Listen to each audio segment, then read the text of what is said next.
Welcome back to CFO Weekly, where we're talking with financial leaders about how to build efficiency in their teams, create time for strategy, and ultimately get results. With your host, Megan Weis. Let's jump right in. Today, my guest is Dan Fletcher. Dan is CFO of Planful, the platform empowering businesses to plan confidently, close faster, and report accurately. Dan is a C-suite executive, investor, and board member with deep experience in high-growth SaaS companies. Dan also serves on the board of directors for Gapify. Dan, thank you very much for joining me on this episode of CFO Weekly. Megan, thanks for having me. Yeah, I'm looking forward to learning about you and your story today and hearing about your experience as a finance leader. And we've got a lot to cover, so let's get started. That sounds good to me. First, and as always, let's start with you and your story and how it is that you got to where you are today. So maybe we start at the end. So I am CFO of a high-growth software company called Planful that makes software for anyone doing planning and reporting throughout the organization, from marketing to HR, but especially for finance and accounting, where we got our start. So think of me as a tech CFO today, but it looked very different at the start of my career. And I think the theme, if I reflect on my career, is just two big pivots. And we can tug on those threads as much as helpful. But I started my career, and I think you and I are both PwC alum. Is that correct, Megan? I was there for a bit, early in my career. So, hey, it still counts. So I started my career at PwC, actually right into the teeth of the global recession, which was interesting. And I was working as an auditor in assurance services at PwC on several of the big financial institutions in the Chicago area. And so that was just baptism by fire. And many folks, auditing is a great career. Many folks will use that career as well as a launch pad, sort of graduate with that accounting degree and then learn a bunch about a bunch of different businesses and then find yourself. And so that's what I did. I pivoted to investing, which I did in the private equity world for about 4 years after that. And then once again, had to follow my passion into operating businesses. And so it was just a product of being a 20-something, learning every single day. And I'm still learning every single day at this stage, if we're honest, but learning every single day what resonates the most with me, and then taking some chances to put myself in a position to be doing that work. How did you make that pivot from auditing to investment? Did that require like an MBA, or how did you do that? So that's probably the more interesting pivot. But folks who are in the private equity world running models as an associate will also recognize that it is a big leap to go from being a deal associate to being a CFO, for example. So we can talk through both those pivots. The fun part about it, Megan, is they're both very different, but they touch on two big learnings for me. So the two things that I think will allow someone in any career to make a career pivot are relationships, number one, which is no surprise to anybody listening to this podcast. And number two is just absolute perseverance. And we'll get to that in the second pivot. But so the first pivot was relationship. So what I mean by that is not just the classic, networking, being on LinkedIn, going to little social events for the local chartered accountant group or the local marketing professionals group, but actual personal relationships out in the world and sort of 10, 20x the number that you would normally have. And what I mean by that is not hoard relationships, but just be open to them. So I was able to make this pivot into investing in my sort of rearview mirror, predominantly because I was in a Thursday night basketball league, which sounds ridiculous, but after playing for several months with the same group of folks and getting to know each other, and sports have a way of accelerating that, by the way, both the ease of the relationship and the trust in the relationship. But I found out that they were searching for a role. They found out a bit about my background and were willing to take a chance on me. And it was that simple. Wow. So the second pivot was really about perseverance. So I tell this story to my own teams. I'm a two-time CFO now, and both teams I've told this story to as sort of a lesson I learned, right? Take from it what you will. But when I was operating sort of the PE models, I don't know the nature of the audience of your podcast, but private equity associate is predominantly doing diligence and running valuation and deal models. And it can be a bit of a lonely exercise with Excel. You and Excel are sort of dating, so to speak. And great experience though. But this is not a private equity podcast. But the one thing you're not doing is you're not running teams, certainly, and you're not running businesses, certainly. And so making that leap was tricky. I asked my firm after my classic 2-year role, would they be willing to stick me on their operating team, which is there's an investment team and an operating team in private equity firms. And the operating team is one step closer to running businesses like executives. And they were kind about it, but they essentially laughed at me and said, listen, Dan, we like you. And this is what we like about you, that you have this confidence, but you absolutely know nothing about running businesses. And furthermore, you would not hold water for 1 second on an executive team in a business with the other executives. And of course, Megan, they were right. And so the journey from there required a 4.5-year stop in consulting to do both consulting projects, but more importantly, to do interim management roles, starting with not necessarily the humble, but the director and the VP level role, and then slowly working my way up to the C-suite. Wow. That's an amazing career right there. Where were you a consultant? Alvarez and Marsal. Okay, yeah. They take on a lot of turnarounds, right? Is that correct? They do. That's their DNA, and it's probably what they're still best known for. The group that I was in, and I'd say hi to any A&M folks in PEPI listening, is named PEPI, Private Equity Performance Improvement, which is a great catchy acronym, better than most acronyms.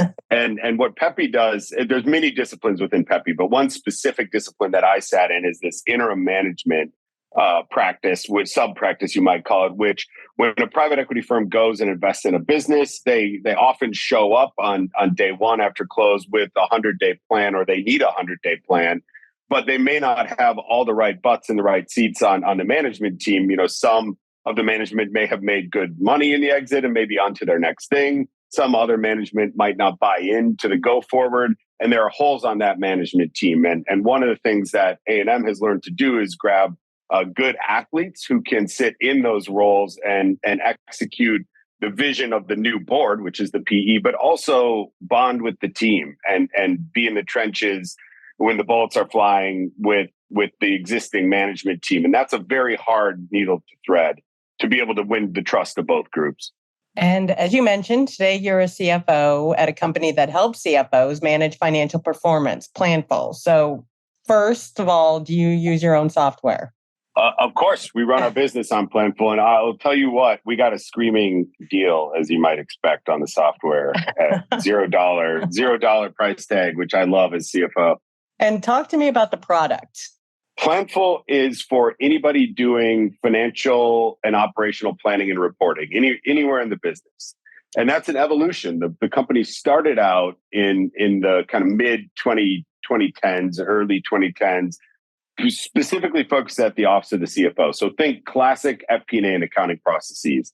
And that would be financial consolidation, month-end close, reporting, and then two different types of planning. One would be structured planning. So you're a finance professional, Megan, you get this, but some planning is best done in a grid. And that would be things like headcount and OpEx and CapEx, where you've got names or general ledger accounts down the y-axis, and across the top x-axis, you've got time. And that way of structured looking at planning is very finance-centric and very helpful. But there's also dynamic planning, which is the final legacy. I don't want to call it legacy. My CEO hates when I say that. But the final Planful core use case, which is modeling.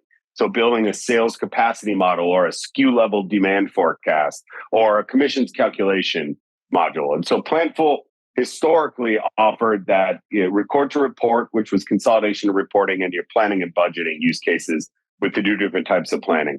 And more recently, in the last 5 years, and many other vendors in the space have done this as well, Planful recognized that planning, and specifically planning with numbers, happens everywhere in an organization, but it doesn't always happen in general ledger level, structures. And so in marketing, and we just did an acquisition a marketing planning company.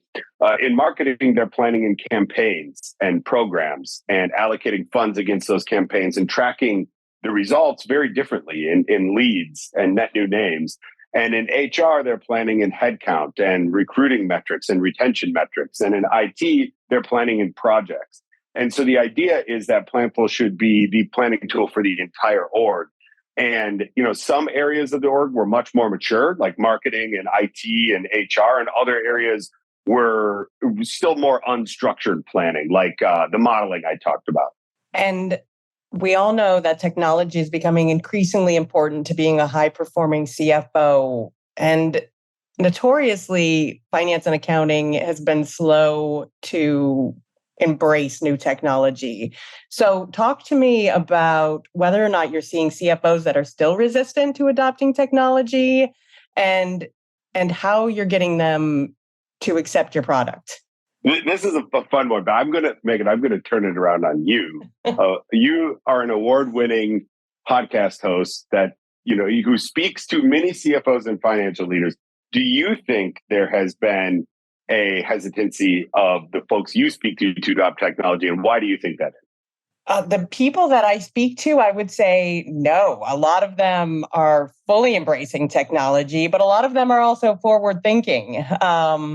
But I've also heard some statistics like only 5% of what is automatable, what can be automated has been, which is surprising to me because when you hear about automation, it sounds like it's everywhere. So yeah. I think we've hit on a thesis here, Megan, which is the folks you want to bring on your podcast have a positive correlation with being forward thinking and technology adopting. Should we write that one on the whiteboard and test it? I agree with you. I think you're spot on that you've got a subpopulation that you're talking to, and that there's a much broader silent majority, if you will, who are still finance leaders in accounting and FP&A who are somewhat hesitant. And there are many, in my experience, this is just in my experience, but many reasons for that. Probably number one of which is resources. And that can be monetary, but much more likely time resources. So this is what most finance folks think when you tell them, hey, adopt a piece of technology. They think, well, what I'm doing today, let's say it's calculating sales commissions. What I'm doing today is very painful. Doing it in Excel, I'm downloading CRM data and running an analysis every month. And yeah, it's stinky work, and I didn't go to school for this work, and it's painful, but it gets the job done. Yeah. And my buddy over at XYZ company implemented a commissions calculation engine 3 months ago, and they're still in the implementation. And he's still doing the manual calcs alongside that. So his job now is even worse than it was. And everyone's heard these horror stories. And that's because a lot of technology is very hard to implement. And Megan, you may have your own stories of going through painful implementations, whether it's ERP, which can be the worst, to even point solutions. And so I think there's very real need for the tech industry as a whole, and specifically the tech industry serving hesitant buyers like CFOs and their teams, to recognize that they've got a bit of a bad reputation for being tough to implement and slow time to value, and to step up their game and address that fear, which is very real. Instead of putting it on the buyer and saying, you're hesitant to adopt tech, they should look in the mirror and say, well, why are we so hard to adopt? Yep, that's very true. And so what has Planful done in that regard? Well, Planful has tackled that as one of their three biggest initiatives when the company changed investment backing. So the company got new investment at the end of 2018. And one of the three big initiatives was to reduce implementation timelines. And at the time, it was averaging between 35 and 40 weeks. And so almost 3/4 a year. And the CEO, this gentleman named Grant Halloran, who's my CEO today, he's a very visionary leader. He took a look at that and just said, well, why? Is it the software? Is it our processes? And the answer turned out that it was mostly our processes, following an old waterfall style implementation where, frankly, you were billing a lot, and that was good for the consulting group, but also some tech things, just the way that we thought about integrations, the way that we thought about setting up hierarchies. not very agile in either processes or the product. And so that has been compressed down to 12 weeks, which is great. So we can credibly say to a prospect that we'll have you up and running on use cases like reporting in a couple weeks. And by the way, just stop and think about that. For any of you finance and accounting people listening who have owned month-end reporting, but let's just start with GAAP, not even management reporting. You have to dump out your trial balance out of NetSuite or Oracle Fusion or whatever. If you're doing this manually, dump out your trial balance, run it through either Sheets or an Excel model that you have hopefully stood up that maps the trial balance to your groupings on the reporting, whatever your industry is. Get the classic income statement line items, the classic balance sheet line items, classic statement of cash flow line items, map them all in, pull them in. And then the real journey starts, which is trying to make sense of variances and things that don't balance. And by the time you're all done with it, after several days in your 8 to 10 day close, you barely have time to analyze it and do your real job, which is to provide insights and MD&A. And that journey, I've done that manually many times in my career, but that is up and running and automated within weeks with our tool. It's not a silver bullet, no tech is, but it's a really powerful automation journey. It sounds like it. So does it just sit on top of most ERPs or how does it integrate? Absolutely. So ERP is the system of record for most businesses. And at times, Planful becomes that system of record if you're doing consolidation. But Planful will always sit on top of the general ledger and then integrate with many other tools out there. Almost think like a BI in the sense that Planful pulls in data from your CRM, from your commissions calculation engine, from your marketing automation software, and it's pulling in that data primarily for planning and analysis use cases rather than for reporting, but also reporting as well. And you mentioned that Planful just recently acquired another company by the name of, is it Plana? Yes. So Peter Mahoney, founder of Plana, explained this to me, and I just about spit on my drink because it was so, I found it very funny, but I'm a finance guy. So the company is founded in Boston, and with everything in Boston, you say, he's a great player, for a Red Sox player. Exactly. So it became Planner, became Plana. And he tells a really funny story where he came up with the name, and it was a bit of a eureka moment, and he shared it with his wife. And he actually has a very funny text exchange that he shared of this. And she basically just tells him that's a terrible name.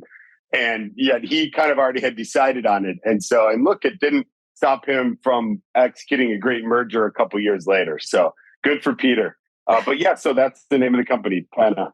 And can you tell us a little bit about the merger and why you wanted to bring them on board? If you think back just maybe 5-7 minutes ago when I was talking about what Planful has become, this FP&A, as Gartner calls it, or planning for the entire enterprise, that was the thesis. But critically, Megan, if you think back even before that, when I talked about adopting technology and implementations and how painful they are, the goal is to be planning for the entire organization, but purpose-built. And I was just say those two words together again, because they're a huge part of my own sort of lens through which I view the future of tech. It's purpose-built, meaning out of the box. When you go to the store to buy a leaf blower, it is, I would hope, assembled as a leaf blower. This whole world we live in now where you go buy furniture and it's, 3 hours later, you're scratching your head and yelling at your spouse, trying to put it together. That's great when it's together. It's economical, great for shipping costs, but it's a pain in the rear end. And so purpose-built means that it's out-of-the-box designed for what you need to accomplish, flexible enough to adjust to the reality of a dynamic workplace and the dynamic competitive landscape, but out of the box. And that's what Plana is one of, I think, only two, although I will not name the competition, one of only two true marketing performance management vendors out there. And what that means is every year, marketing and finance haggle over a budget. And hopefully it's friendly, but sometimes it's not. Finally, finance gives the marketing team the budget, and they say, all right, so here's your headcount number. Think about it like the GL. In your and my world, Megan. here's your salary, here's your bonus, here's your T&E, here's your tech stack, and then here's this big lump for events, and here's this big lump for programming or demand gen. And marketing says, well, thank you. The numbers are great. Now I have to actually go do my plan. Their planning starts when they get that number, because let's say you give them 15 million for web advertisements. Well, they have to then go plan that in campaigns, and they have to put content around those campaigns and cascade the timing of those campaigns and figure out a way to measure the ROI if they're really good, what you might call contemporary CMO. Then they're looking at things through an ROI lens. But it's all very manual. I mean, there are some kind of workflow tools they can do it in, like a Monday.com, but it's not purpose built for that. So many of them were in spreadsheets, and what they would do is they'd say, all right, that 15 million, we're going to do that across 20 campaigns. Here we have our campaign for about a barbecue that we're going to run through Google Web Ads and Facebook and Insta. And here's this next one. We're going to run a podcasting. We're going to sponsor a Megan Weis. No promises, Megan. But and so on and on, right? And this is a tool that helps them automate that process, organize it, collaborate, and automatically link outcomes to the planning. So they integrate now with Planful. They pull over the full budget and immediately can drag and drop and cascade that into campaigns, assign the right people to them, and track the outcomes. So it's a really beautiful marriage, I would say, a very natural fit for these two products. Yeah, definitely sounds like a very powerful tool. So throughout your career and obviously in selling your product, you must have interacted with a lot of CFOs. So what do you think personally makes a great CFO? I just had a real hot take on this one, so I'll try it out here. And you and I were chatting very briefly before this. You can cut it in post if it's too aggressive. But I would say to me in 2022, this was not true 10 years ago. The hallmarks of a really good CFO is if the CEO had to step away from the business for a month, 2 months, or longer, the CFO would be considered as the replacement, as the interim. And what I mean by that, Megan, is I think the superpower of a CFO in this day and age, you'll hear a lot of things. They need to be friendly with tech, and they need to be more operational, or they need to be more strategic. But the true litmus test of it is, do they know the business? Do they have the relationship such that they could lead it? And that's my hot take. I like that. And I completely agree. I mean, I see a lot of CFOs these days becoming CEO or COO. So, whereas like 15, 20 years ago, CFOs were only about finance. Now they're very much about operations as well. Absolutely, operations, and the third pillar of strategy.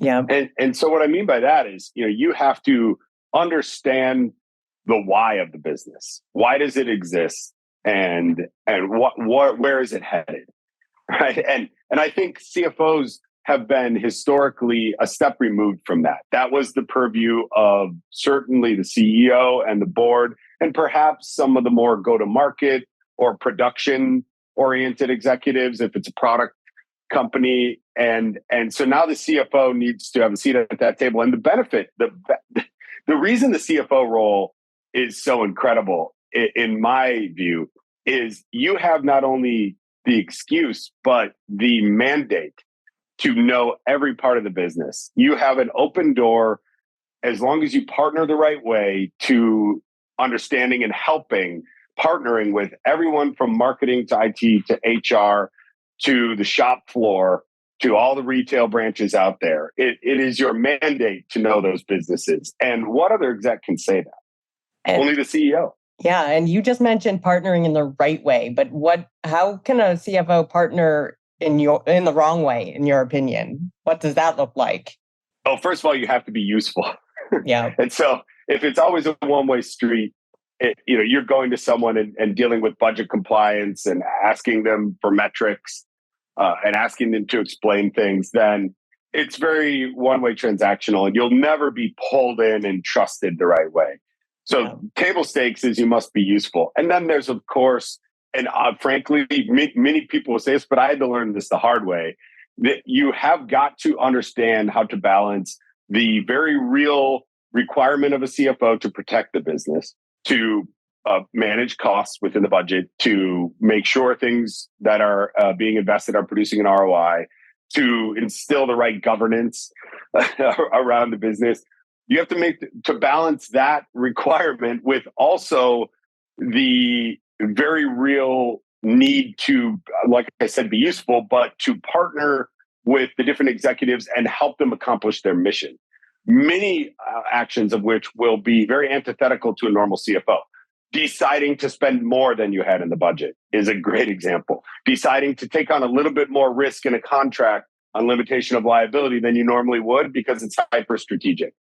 Deciding to pay a bit more, another turn of revenue on an acquisition than you normally would because you understand in this economy, in this environment, that's the only way you're going to get it done, for example. And that's a very hard balance. And I have at times struggled with that. I think you will always struggle with that in the CFO role. Yeah, and I'm sure that's even more difficult in high growth or startup environment. I think that's right. I could imagine it's very difficult in low growth or declining environments too. True. Maybe in a different kind of way. And you've served as a board member for a range of companies throughout your career. So talk to us about how this has helped you become a better business leader. It's a wonderful provider of perspective to sit on the board. Now, we should clarify, Megan, there are two types of directors. There are, classic representatives of the investment group, shareholder representatives. So whether you're representing a VC firm or a private equity firm, in the big publics, it gets a little different. But in the vast swath of companies, you have two types. You have an independent director and you have an investor director. And they're very different roles. I play predominantly the independent director role, meaning that I'm a bit of a Switzerland, and that job is very different. So if you're representing your investment group, you have an investment committee that meets periodically to review that investment, and you, as the investment firm representative, are carrying the company line and protecting the company's interests much more than you are protecting management's interests, for example. And all directors have a fiduciary duty to the shareholders, we should just say. But the independent director, I think what makes a good independent director is different than what makes an investment representative director. An independent director is one of the most unique animals in industry, in industry period, in the sense that you've been brought in because you can be helpful. I'll just use that word again, because you can be helpful. You can be helpful in a variety of ways. Maybe you're an industry expert. Maybe you're a product expert. Maybe you can provide really good relationships. You see a lot of celebrities getting on boards now because they can open doors to different channels of distribution or supply. There are a variety of different things a human being can do for a business to be useful. But you also have to be, usually as an independent director, someone who carries the classic responsibilities of governance. So understanding how to put in good governance, to metric the business, to ask for the right metrics, to ask the right questions. And then the last piece of it, I'm bouncing around a lot, Megan, because this is probably a whole different topic for a different podcast, board governance and roles. But you asked the question, I'm trying to answer it, meandering a bit. The last thing I would say is a really good independent director is helpful to the CEO as an advisor, as a coach, as a friend. And CEO is a lonely role. They don't really have a peer in the business. They're everybody's boss, just factually. Everybody in the business reports to the CEO one way or another in a classic hierarchical organization. And so having that independent director who's seen as a bit more of a peer to the CEO is really valuable. I mean, I am going later today to have drinks with the CEO of a company I'm on the board of. And we are friends and we test each other. We push each other. We ask each other tough questions. And I think we've innovated a lot in our classic little hiccups. Maybe it's the beer, but I would say that we generally walk away with great ideas from those discussions. So being helpful to the CEO. That's a great answer. And yeah, a couple drinks always help. And if I look back on your career, a common theme is that you've worked in a lot of high growth companies. So what do you see as these companies having in common? Why are they high growth when other companies aren't or fail? You're going to be annoyed because I'm answering so many of these questions with sort of it depends. And so it depends what stage the business. So that the early stage businesses that are doing the classic T2, D3 for the listeners who aren't steeped in venture speak. That's triple your revenue twice and then double it 3 times as a quick path in 5 to 6 years from 1 to 2 million to 100 million, and therefore theoretically $2 billion valuation. You can look it up, Agarwal, T2D3. So in those businesses that are high growth, that are thriving, they are literally, Megan, trying to triple or double their revenues every year. And so it's a very different entrepreneurial pressure cooker environment that often you laugh and roll your eyes because there's just such a lack of instrumentation. You really are into kind of the Wild West. Many of those companies I've been involved with are actually first mover in a market. They're defining a market. They have product market fit, but they're going and talking to buyers and saying, and the buyers are saying, well, who else does this? And they're saying, it's just us. We're the first one, right? You have to trust us that we can do this. Whereas later stage companies like Planful that are high growth, it's a different beast. You have this battle you're fighting to stay high growth.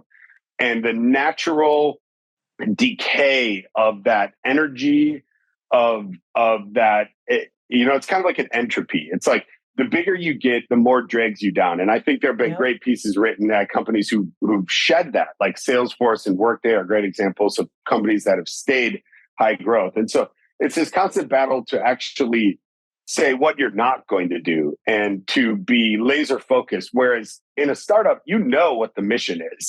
And everybody's rowing toward that mission. You have this whole layer of bureaucracy that you're trying to make sure doesn't drag you down in a later stage business. And I mentioned my CEO, Grant Howard, and he's absolutely great at making sure we examine that and repurpose folks who might be feeling like bureaucracy toward growth-oriented activities. And let's talk about your credentials for a second. So you're a CPA.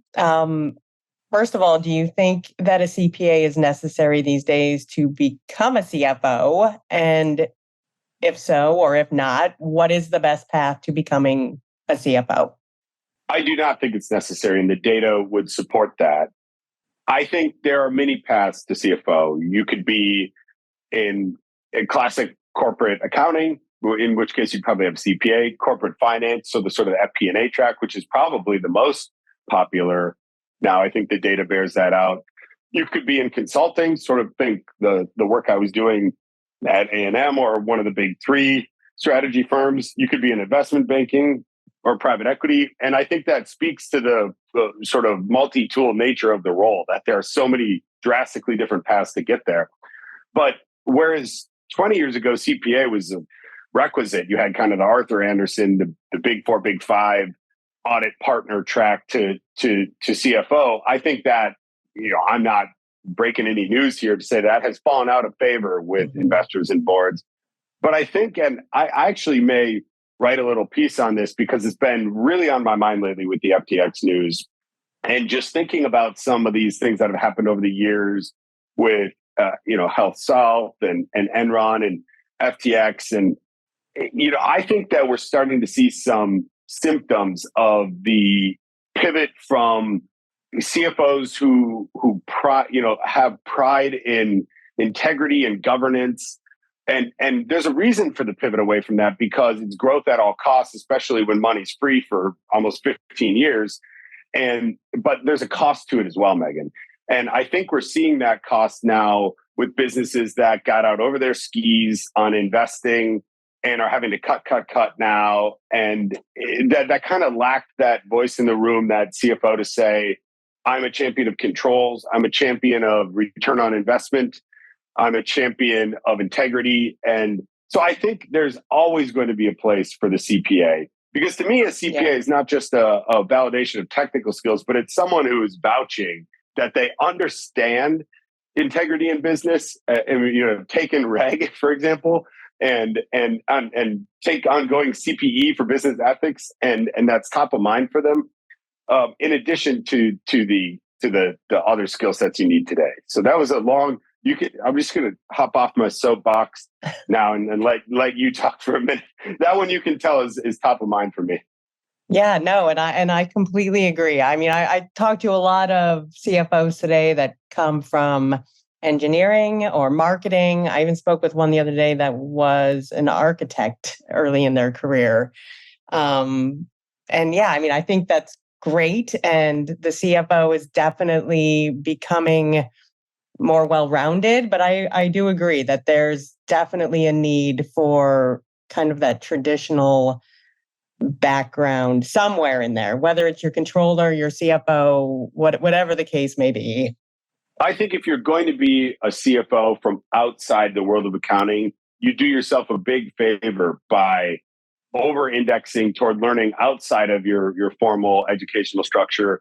I mean, the whole of human knowledge is at our fingertips in 2022. I mean, if you just think about something like ChatGPT, this will date me in the podcast like 5 years ago now, but the idea that you can query a chatbot to answer most common sense questions out there or fact-based questions is wild. But you could do that 3 weeks ago with Google search. And just say, if you're a CFO for marketing, you should study what happened at FTX and understand that could happen at any company if there's a lack of oversight and a lack of controls. And you should put in place the structures. Don't be lazy. Put in place the structures in the first 3 months that would help you avoid that. System of controls and documented policies and procedures, the right technology. I mean, that I think is at risk of being lost. And it honestly, Megan, it's great if your controller has that, but the tone comes from the top. Yeah. Let's be honest.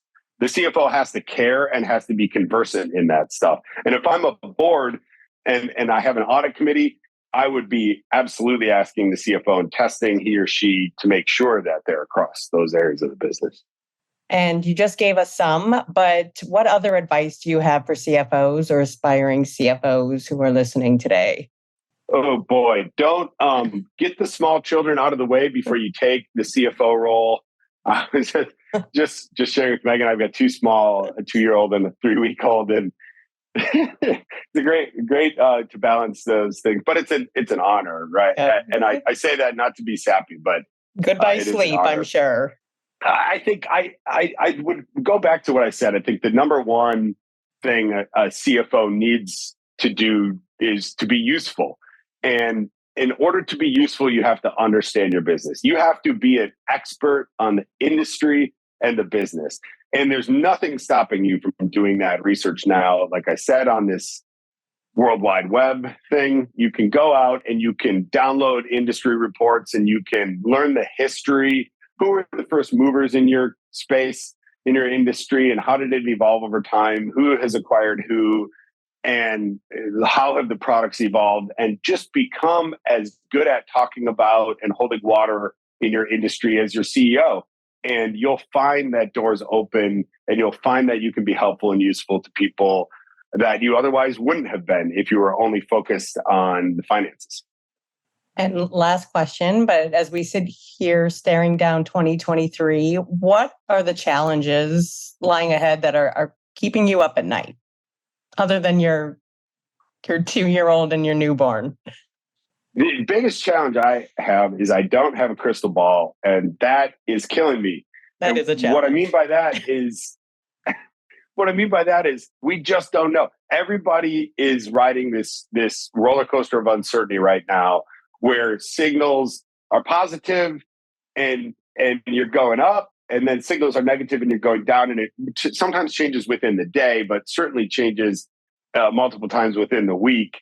And crazy. That's indicated in the public markets and in the sentiment and in the layoffs. But some people are hiring and some people are leaning in. And so the biggest challenge is that uncertainty. And I've actually written an article or two about this, but that uncertainty, it provides opportunity. And so the biggest challenge is understanding, accepting the uncertainty, planning for different outcomes, and being in a position to capitalize in a turbulent situation. There was a lot of sort of consultant speak there, so I'll try to distill it down. Things, we don't know what's going to happen, but being ready for multiple different outcomes could be very valuable, would be very valuable, should be very valuable to most businesses. Great answer. Dan, thank you so much for being my guest today. Thank you, Megan. And I'm a fan of the podcast. Keep doing what you're doing. We all appreciate it. Well, thank you. And I appreciate you taking the time to be here with us today. And I wish you and Planful all the best. And to all of our listeners, please tune in next week. And until then, take care. If you're ready to boost efficiency and streamline your accounting processes at significant cost savings, it's time to talk with Personiv. Their people-powered solutions have transformed the delivery of back-office tasks and general accounting functions for decades, partnering with clients to provide everything from accounts payable to payroll services. See what Personiv can do for you by visiting personiv.com. You've been listening to CFO Weekly, presented by Personiv. Please subscribe wherever you get your podcasts to hear all of our episodes. Want to learn more? Check out personiv.com. Thanks for listening.